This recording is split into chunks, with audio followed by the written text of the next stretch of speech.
welcome to Looking at the Markets with David Modell. Today's topic is, where do I set my stop loss when buying options? So let's talk about that.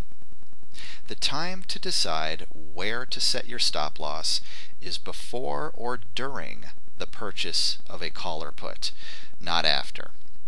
Here are 3 ways to decide where to set your stop loss when buying an option. One way is to decide beforehand exactly how much money you're willing to lose on the trade. This can be a dollar amount. For example, I'm investing $300 and I'm willing to lose $100 on this trade. Or it can be a percentage amount. For example, I'm investing $300 and I'm willing to lose 1/3 of my investment on this trade. Then set your stop loss order with your broker based on this amount. Just as importantly, make an emotional commitment that you'll be okay with losing that amount of money on the trade.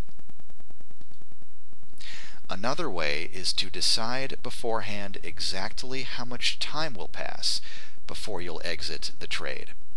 When you buy a call or a put, theta, or time decay, starts gradually. However, as time passes and it gets close to the expiration date, theta more quickly deteriorates the price of your call or put, especially if the trade didn't go in the direction you wanted it to go. So you might decide beforehand that if the trade doesn't go in the direction you want it to go, you'll exit the trade after a certain amount of time passes. For example, I bought a call option expiring in 3 months. If the underlying asset goes down or sideways for the next 2 months, I'll exit the trade because I don't want to be exposed to the massive theta decay during that final month. Yet another way is to simply reduce your position size. If you make a very small trade, small enough that you wouldn't get emotional about losing that amount of money, then you won't need to set a stop loss with your broker. Basically, your stop loss would be losing 100% of the money you invested in that trade.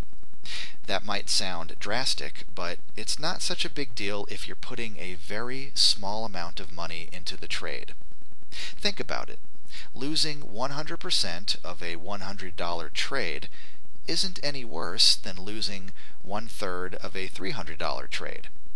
Thus, using a very small position size is nice because it has a built-in stop loss. So what's the takeaway? Knowing ahead of time what your potential loss can be is a great way to preserve your capital and give yourself peace of mind. Try any or all of these methods to keep your bank account and your sanity intact. So, if you need help with this, or if you just want to put together a trading plan, maybe you have questions about finance, investing, stocks, options, or whatever, feel free to contact me at any time. My email address is davidmodell, and that's Moadel, @gmail.com. Also, please give this video a thumbs up if you like it. You can leave a comment. I like your comments. I like reading them.